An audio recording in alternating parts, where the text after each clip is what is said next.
Hey up. Right, I'm not planned to do this video just yet. I had a fitting video to do, but I got up Monday morning, it was blowing a gale outside, slinging it down with rain, and, well, I decided to have a rethink, really. And I suppose it's a sort of a relevant follow-on from Friday's video about touring. If you were to accuse me of having a romantic notion about motorcycles and what motorcycle travel is, you would probably be right. I've always been a loner, a sort of a black sheep. Not in order just to be different from other people, that's genuinely the way I am. I got bored of high-powered speed machines, really, mid to late 80s. Part of it being I just didn't see the relevance of them on modern roads, but the other part was, and this is just a personal view, that the whole sort of persona that surrounded those type of bikes smacked of just trying too damned hard. For me, motorcycling was the last bastion of, if you like, old-fashioned transport. A simple, efficient machine that allows you to become part of the landscape, exposed to the elements, rather than isolating you from it. A machine that's understated and doesn't constantly keep shouting to everybody, look at me. And by the late 1980s, beautiful, understated motorcycles had all but disappeared. Disappointingly, for me, motorcycles turned into something that I just didn't gel with anymore. And although that romantic view of what motorcycling should be, for me, has kept me riding for well over 40 years now, finding that perfect bike that fits in with what I'm looking for has always remained elusive. Some bikes have come close, some bikes have come very close, acceptably close, but I've never had the full package. Not until I got the Classic 500 last year. In fact, I came to the conclusion during my recent trip to the Yorkshire Dales on the Classic 500 that she is, in fact, the ultimate gentleman's motorcycle touring machine. First of all, Motorway Use. Now, I think if you speak to most motorcyclists, few of them enjoy riding on the motorway. They'd rather be on a fast A road. Motorways are mind-numbingly tedious pieces of tarmac, but we still need to use them no matter how hard we try to avoid them. And one of the factors that's often sort of levelled at me regarding the Classic 500, the new Classic 350, and of course Royal Enfield's Meteor 350, is the perceived lack of performance. Now, this is often cited to me as being a safety issue, in that if the bike doesn't go fast enough, it's somehow dangerous. As an ex-copper with a background in road safety, I simply don't understand where people are coming from with this. I get some pretty rude comments about these sort of bikes. The Classic 500 will do about 85 miles an hour in the right conditions. It will easily cruise at 70 miles an hour on the motorway, with a bit in reserve for overtaking if you need a little bit of extra speed. The rule is quite simple. If your vehicle is travelling slower than other vehicles on the motorway, you remain on the inside lane, and you should only move out into the middle lane if you meet a vehicle that's travelling even slower than you so that you can overtake it. Now, back in the 80s, yes, granted, it was all a little bit fraught with danger. You had vehicles flying along at 80, 90, even 100 miles an hour as a matter of course. But believe it or not, far from motorways getting worse as time has gone on, they've actually improved with the advent of speed cameras. Huge expanses of motorway here in the UK now have the average speed camera set up. So speeding and then slowing down when you see the speed camera doesn't really help you anymore. They are configured quite cunningly with a timer, so they know if you've sped up in between speed cameras, and you get a fine. Yes, there are still some idiots on the motorway, but the fewer and further between them there used to be. So the notion of changing lanes at less than 80 or 90 miles an hour without getting rear-ended, I think is a bit of a red herring. I have actually done a few 100 miles motorway work on the Bullet now, and I found that it acquits itself with perfect adequacy. I wouldn't say it feels at home on a motorway, because no motorcycle truly feels at home on the motorway, but it was no different from driving any of the 650s, my 900, or my 1200cc bikes. It did what I needed it to do, and it did it perfectly safely. And don't forget, here in the UK now we also have variable speed limits on motorways, so you can find yourself travelling huge distances at speeds as low as 40 or 50 miles an hour, in which case the Bullet is a veritable speed machine. I am aware from, the comments section of various videos that different countries have different speed limits on the autobahns, the highways, freeways, whatever you want to call them, which are much higher than the UK national speed limit on motorways. But I would imagine the rules are still pretty much the same. Lane discipline. Don't be wandering into the, for want of a better word, fast lane if you're not capable of travelling at the same speeds as the vehicles that are using it. As far as road safety is concerned, and as far as I'm concerned, speed is in no way any substitute for spatial awareness and good use of your driving skills. Motorways, I suppose, are only part of the story. They're only a small part of most of our journeys when we're touring. I suppose it does depend which country you live in, but generally speaking, areas of outstanding natural beauty tend to be hilly or mountainous terrain. In places like the Yorkshire Dales and the Lake District or Peak District, you're either going up a hill or you're coming down one.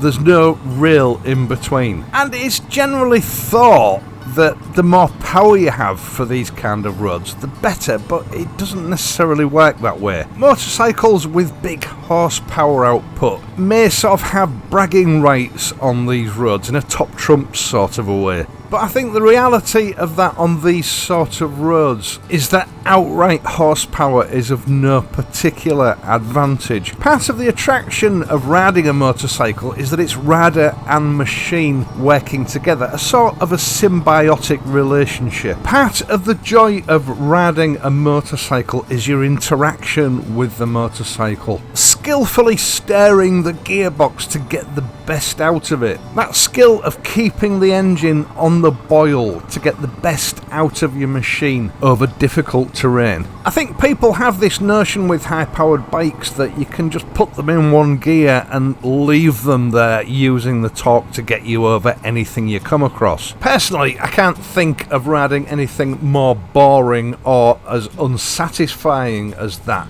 But the reality is, on these kind of roads with sharp twists and turns, on steep inclines, I don't think there are many motorcycles on the road, if any, that would allow you to do that. And of all 6 bikes that I own, most of which I've ridden on this sort of terrain, you tend to find 3rd and 4th gear, sometimes dipping down into 2nd or even 1st, are the order of the day, rarely being able to get into top gear on these roads. 28 horsepower isn't an awful lot, but having said that, the mule never felt underpowered. She just required me to select the best gear for the job, which I didn't always get right, but when you do get it right, wafting through the countryside at a pace that allows you to take in the sights and smells gives you an ultimate level of satisfaction in that you and the bike are working with the terrain and not in spite of the terrain, harmonising with the road and the landscape in a way that I don't think you really learn to appreciate on high-powered machines. I know a lot of the boys on the big bikes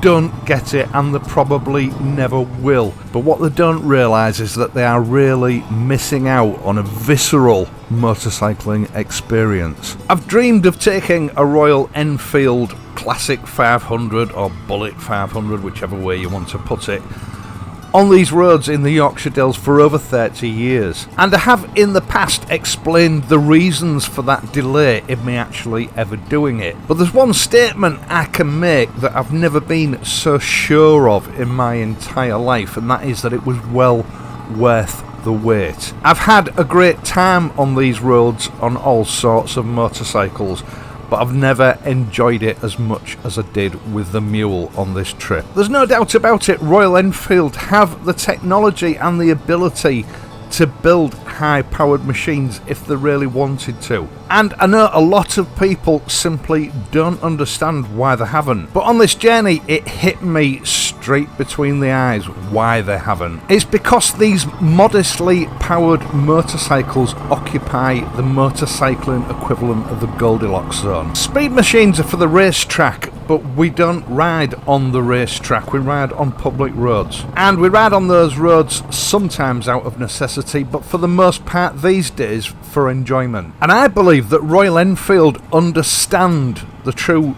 nature and concept of what motorcycle enjoyment is better than any other manufacturer currently does worldwide. Because true motorcycling pleasure is not about ultimate horsepower figures. To a large extent, that is missing the point. The ability to work in harmony with your machine is as much a part of that pleasure as anything else. It's the icing on the cake that makes the whole experience more complete, rather than riding an unnecessarily high-powered motorcycle that removes the necessity for some of those riding skills and interactions from the rider.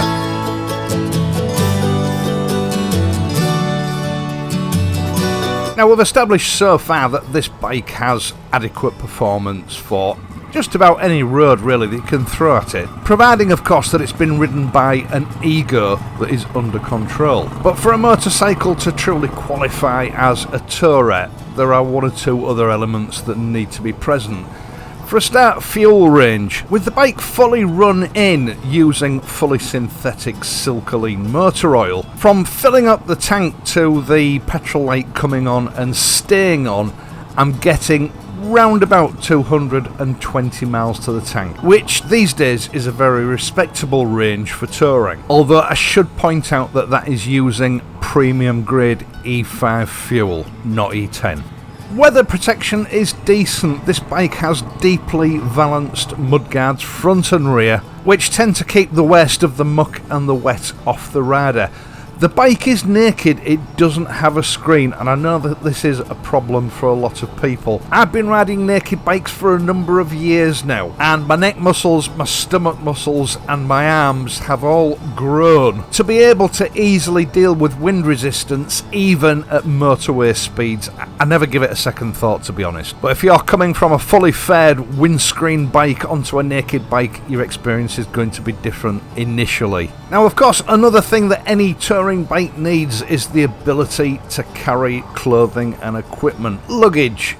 The Bullet-derived models are the longest running production motorcycles in motorcycling history, and as a result, there is a huge ecosystem of luggage options available on the market, the majority of which is very reasonably priced. So with that final box ticked, I think what we have here is a very capable long-distance touring machine. Now, as for the legendary vibration from the engine of the Bullet, I've dealt with this in the past and nothing's changed. Actually, it has changed. Vibration has become even less noticeable as the bike has run in and time has gone on. Like a fine vintage wine, the Bullet gets better with age. At the end of the day, it is a single, so there is a sort of agricultural element to its character, a bit like a large BMW Boxer twin.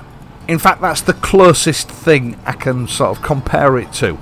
As you might be aware, I am a fan of automatic mechanical watches, timepieces that are supposedly very susceptible to high frequency vibration, in that vibration can upset the regulation adjustment on these watches, sending them out of whack.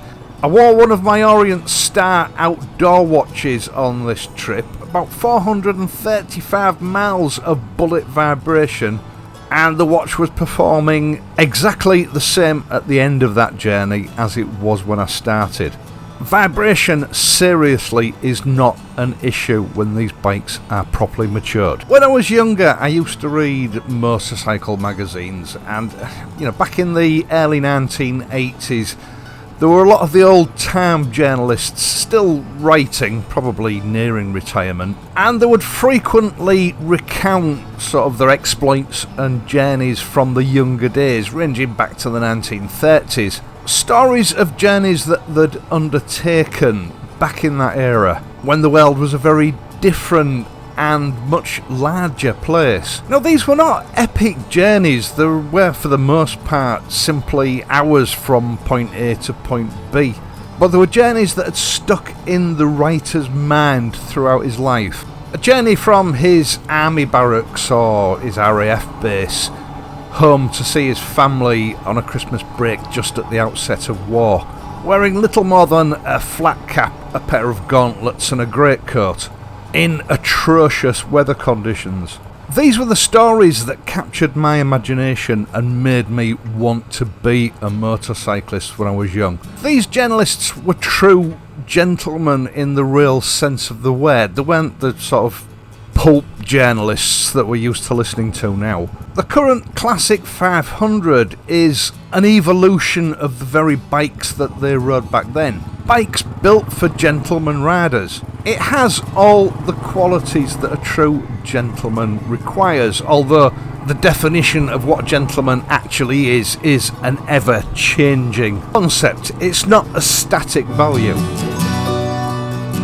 Now, I'd like to think of myself as a gentleman, although most women that I've known reckon that I'm not. But then again, I don't think you necessarily have to be a true gentleman in order to own a gentleman's tourer. As I've proven, the Mule, the Bullet, the Classic 500, whatever you want to call it, is an accomplished touring machine, that is without doubt. She's a machine that is classy and stylish in an understated manner. After all, a gentleman doesn't want to bring attention to himself for the wrong reasons. And her performance is commensurate with the type of personality who doesn't feel the need to rush. So, in essence, I think she is the epitome of what could be considered an outstanding and ultimate classic gentleman's touring motorcycle.